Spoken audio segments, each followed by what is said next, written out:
Oke guys, welcome back to Crypto Indonesia bersama gua Toshi, di mana kita akan membahas segala sesuatu yang berhubungan dengan cryptocurrencies dan blockchain.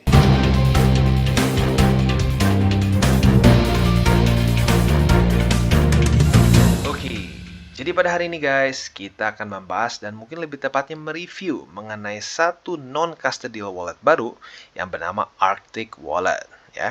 Nah, tetapi mungkin sebelum kita masuk ke pembahasan dan review mengenai si Arctic Wallet ini sendiri, gua akan coba jelaskan dengan simple apa itu non-custodial wallets. Karena mungkin beberapa dari kalian, apalagi mungkin yang masih baru, belum tahu apa perbedaannya. Ya. Nah, simpelnya wallet itu dibagi biasanya itu menjadi ya 3 lah mungkin ya. Paling simpelnya, walaupun mungkin ada beberapa jenis lain, tapi gua biar simpelnya bikin 3 aja. Yang pertama, yang paling semua orang kebayang adalah wallet di exchanger. Mungkin seperti dia, ya berbagai macam exchanger lah, ada banyak banget. Ada yang di Indonesia, ada yang di luar negeri, dan seterusnya. Nah, lu tentunya bisa store berbagai macam crypto aset di sana, ya BTC, Ethereum, dan seterusnya.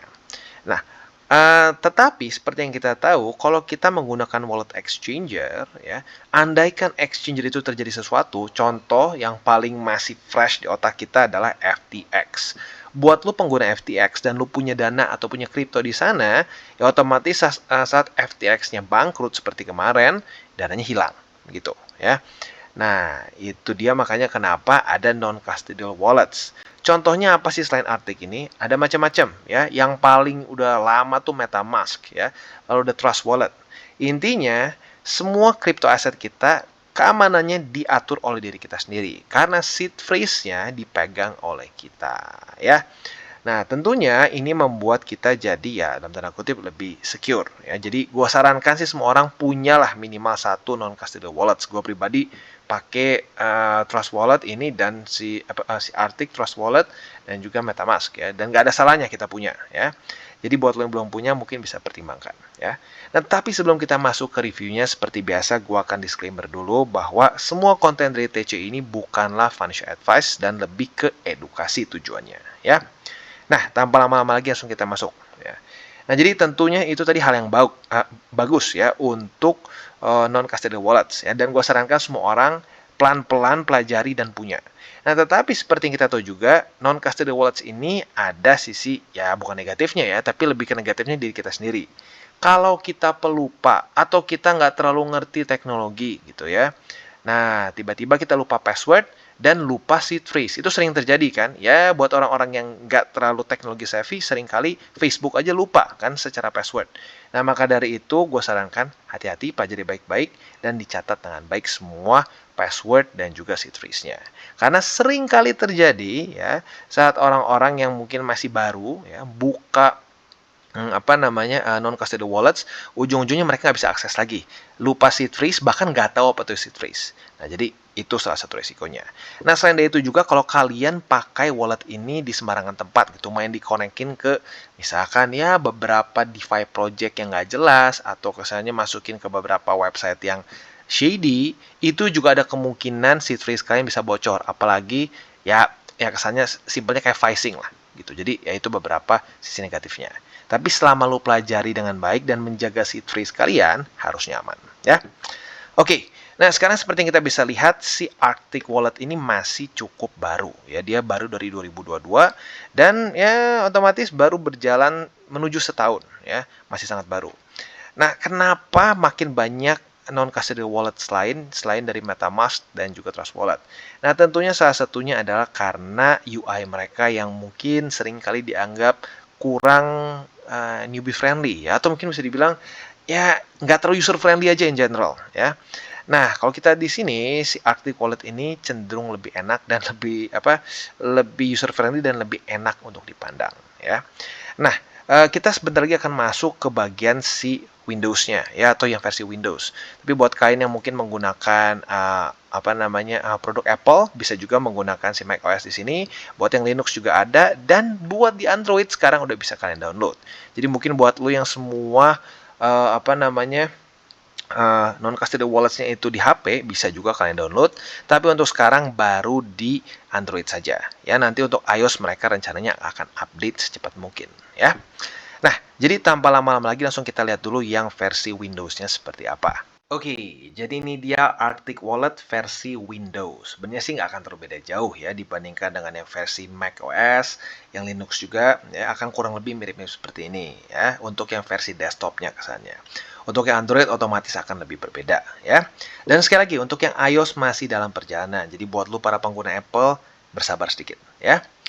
Oke, nah tentunya seperti yang kita bisa lihat buat lu pengguna non-custodial wallets lain, tentunya secara setup ini cukup familiar ya, tetapi arguably lebih enak ya, lebih apa ya, lebih intuitif gitu kesannya ya, semuanya apa namanya jelas gitu ya, portofolio kita di mana, exchange, buy, sell dan seterusnya. Nah, tentunya untuk kita masukkan aset kita, ya kita harus buat dulu ya. Kita masukkan password kita ya, atau lebih tepatnya kita buat password kita dan akan ada 12 seed phrase. Nah, si 12 seed phrase itu kalian harus hafalkan boleh, tapi kalau gue pribadi nggak sarankan lah dihafalkan ya. Lebih baik kalian tulis secara manual ya, atau copy paste ke notepad juga boleh ya, tapi pastikan jangan kalian tulis oh ini untuk wallet crypto ya, takutnya jebol gitu. Jadi lagi-lagi gue sarankan sih lebih baik langsung ditulis secara manual ya. Nah, setelah itu kalian tinggal add saja aset apa yang mau kalian masukkan, bisa segala macam, BTC, Ethereum dan lain-lain ya. Intinya ya bisa dibilang nggak terlalu berbeda jauh dengan non custodial wallets lain untuk yang ini ya. Setelah itu ada portofolio. Nah, untuk di sini portofolio ini enaknya adalah kita bisa mengetahui aset kita itu bertambah berapa persen dalam 24 jam terakhir, lalu ya mungkin kalau minus juga minus berapa persen, lalu secara alokasinya yang penting, berapa persen di BTC, Ethereum, dan seterusnya. Ini secara visual jauh lebih enak dibandingkan dengan beberapa non-custodial wallets lain. Bahkan mirip-mirip seperti decentralized exchange, which is good. Ya. Nah, setelah itu juga ada exchange di sini, di mana kita bisa men-trade aset tentunya ya, bisa macam-macam. Mungkin dari BTC ke Ethereum, Ethereum ke BTC, BNB mungkin dan seterusnya. Jadi cara kerjanya sangat mirip seperti ya inilah kita menggunakan DEX gitu kesannya. Tetapi ini langsung di si Arctic Wallet-nya. Jadi lu nggak perlu konekkan ke ke DEX lain gitu. Dia ada bisa langsung di dalamnya itu sendiri ya. Nah, kalau dulu non custodial wallets nggak ada ya. Sekarang mulai ada beberapa yang langsung ada exchange di dalamnya ya. Nah, selain dari itu juga ya kalau lo mau konekkan itu otomatis bisa juga karena bentuknya adalah non custodial wallets ya. Nah, jadi kurang lebih seperti itu gambarannya. Dan sekali lagi buat lo yang tertarik untuk menggunakan versi Android-nya sudah bisa kalian download di Android Store. Oke, jadi tadi kita sudah lihat secara UI-nya overall bagus ya, dan tentunya dibandingkan dengan beberapa non-custodial wallets lain yang kita biasa sering pakai ya, cenderung lebih intuitif dan lebih enak untuk dipandang ya. Oke, itu poin plus tentunya. Tetapi ada nggak poin-poin lain yang membuat kita bisa mending pakai ini aja? Ada, salah satunya adalah mereka itu bisa menggunakan Visa atau Mastercard untuk beli langsung crypto aset ya. Tentunya kita bisa enak nih. Enaknya kenapa? Karena gini, ada beberapa orang yang males untuk beli dulu di exchanger yang centralized gitu ya. Beli dulu di situ, baru dipindahkan ke wallet. Banyak yang komplainnya gini, aduh bang, males bayarnya ya. Kalau bayar misalkan cuma ya kalau BUSD enak gratis misalkan. Tapi kalau misalkan ngirim BTC, Bang, belum apa-apa udah habis berapa ratus ribu gitu. Nah, di sini dengan lu menggunakan si Arctic ini, lu bisa beli langsung menggunakan debit card atau credit card lo karena bisa dibilang kayak 95% lah ya. Debit card dan credit card yang kita punya di kantong kita sekarang itu antara Visa atau Mastercard. Jadi ini mempermudah sekali untuk kalian yang ingin DCA, BTC, dan Ethereum, tapi nggak pengen di centralized exchange, pengen langsung di non-custodial wallets. Nah, jadi kalian bisa langsung menggunakan si Arctic karena itu keuntungannya, ya. Nah, selain dari itu juga kalau kita lihat di sini, yang unik juga di sini adalah si portofolionya, ya. Jadi ya kalau dibandingkan dengan beberapa non-custodial wallets lain lah gitu ya, secara pembagian si portofolio atau visualisasi portofolionya lebih enak jauh ya. Lu dikasih tahu mana alokasi terbesar lu di mana ya, lalu dalam 24 jam terakhir naik atau turun berapa persen dan seterusnya ya. Dan bukan cuma persentase, bahkan bisa juga dihitungkan secara dolarnya. Lu untung kayak kesan lu untung berapa sih gitu dalam satu hari ke depan gitu ya. Jadi kan suka ada yang penasaran tuh, ya gue DC bang, cuman gue nggak tahu sih tepatnya gue untung berapa persen sih. Nah, dengan menggunakan si Arctic lebih gampang gitu ya. Nah, Selanjutnya kalau kita lihat juga di sini, kita juga bisa di sini menggunakan si Arctic ini di exchanger-nya mereka seperti yang gua tunjukkan tadi ya di belakang. Itu ada lebih dari 100 crypto aset yang bisa lu transaksikan di sini atau lebih tepatnya lu akumulasi lah kesannya ya. Dan sekali lagi ini semua bisa dilakukan langsung di si Arctic Wallet itu sendiri dengan menggunakan Visa atau Mastercard ya. Jadi lagi-lagi buat lo yang mageran dan nggak mau bayar fee nih kesannya ya dari centralized exchange harus dikirim dulu ke non custodial wallets, di sini bisa langsung dan pakai fiat ya, bukan lu harus punya dulu apa namanya stable coins, enggak ya, lu bisa langsung bayar pakai fiat ya, tentunya ada biaya tapi lebih convenient. Jadi buat tuh yang pengen DCA murni ya, mau murni nggak murni juga terserah sih ya, tapi pengen langsung di non custodial wallets bisa menggunakan Arctic, itu lagi keuntungannya ya.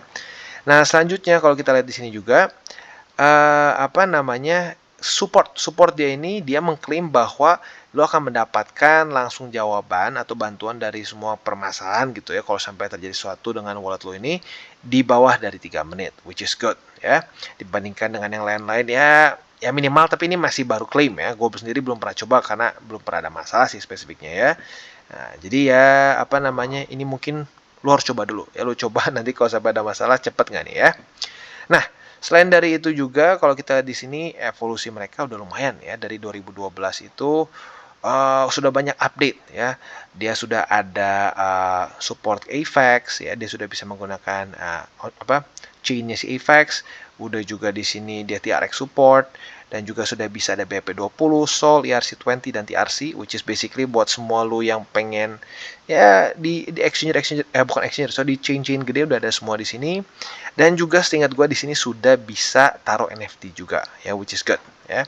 Dan terus ada update-nya, kalian bisa pantau terus di sini ya. Jadi kurang lebih seperti itu. Nah, mungkin salah satu apa namanya kritik gua sih ya, tapi baik lagi ini kan mungkin satu wallet yang masih baru, jadi mungkin masih ada bug-bug sedikit. Saat gua coba beberapa kali ada waktunya, bukan ada waktunya, tapi kadang-kadang ya wallet ini suka unresponsive gitu. Jadi kita harus tunggu dulu sedikit baru bisa jalan lagi gitu, dan pernah nge-crash sekali ya. Jadi itu mungkin kritik gua. Sisanya tentunya lebih enak dibandingkan dengan exchanger lain, dan sekali lagi kalau menurut gue sih poin paling pentingnya adalah buat lu yang mungkin apa namanya males untuk pindah-pindahin gitu ya dari exchanger decentralized exchange terus pindahin ke non custodial dan seterusnya. Buat lu yang mageran bisa langsung akumulasinya secara ya langsung di Arctic Wallet ya. Jadi kurang lebih seperti itu gambarannya, dan selanjutnya mungkin kita akan bahas detail-detail yang lebih spesifik di belakang. Oke, dan sekarang kita masuk ke bagian akhir, yaitu sedikit merangkum dan juga ada beberapa extra info ya.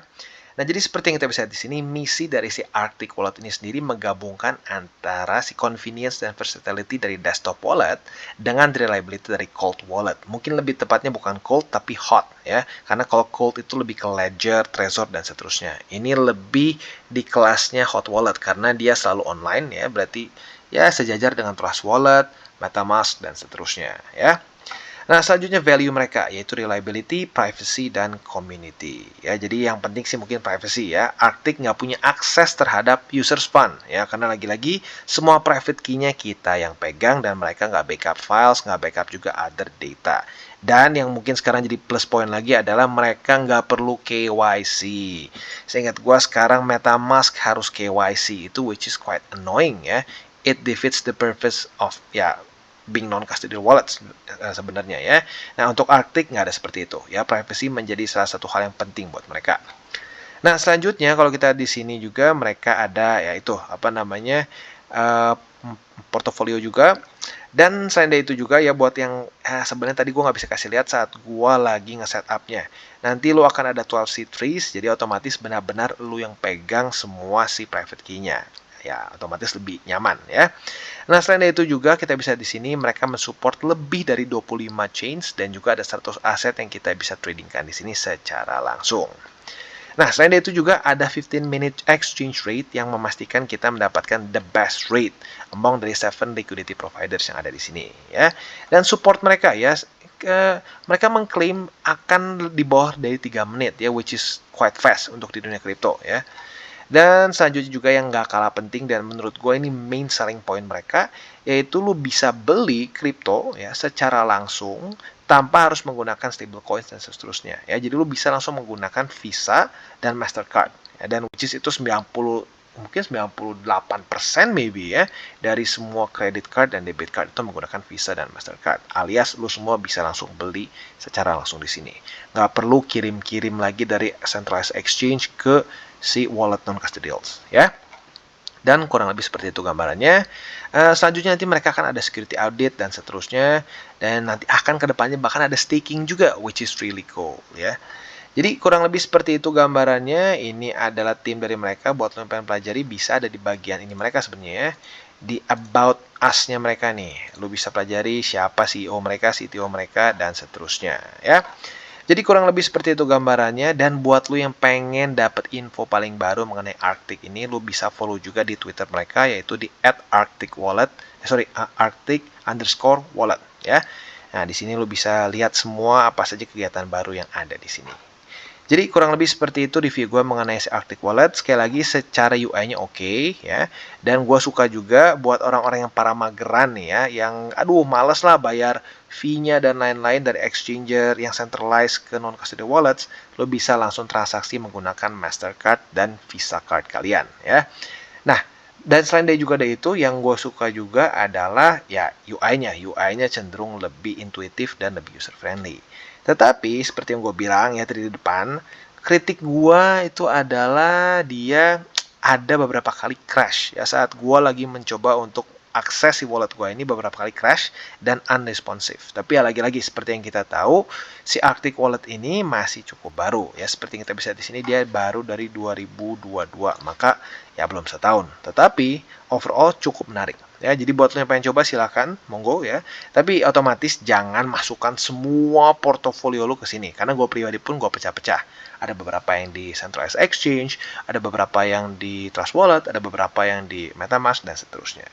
Nah, ini mungkin bisa menjadi salah satu non-custodial wallets lain yang kalian bisa pakai, terutama untuk para newbie yang mungkin masih nggak nyaman menggunakan beberapa non-custodial wallets lain yang lebih dalam tanda kutip tradisional. Dan buat kalian yang belum nonton DCWT atau Daily Charting with Toshi, bisa klik di sini, di mana kita akan daily chart your favorite cryptocurrencies. Dan buat lo yang mungkin masih bingung cara baca chart, candles, dan hal-hal mendasar lain, bisa juga klik di sini, ada tutorials with Toshi. Dan buat lo yang belum punya akun di berbagai macam exchanger, bisa cek link reflektor di bawah. Dan jangan lupa juga untuk join Telegram group kita, di mana kita bisa ngobrol-ngobrol santai mengenai dunia cryptocurrency secara dua arah. So jangan lupa untuk like, subscribe, click the bell icon, and see you on the next video.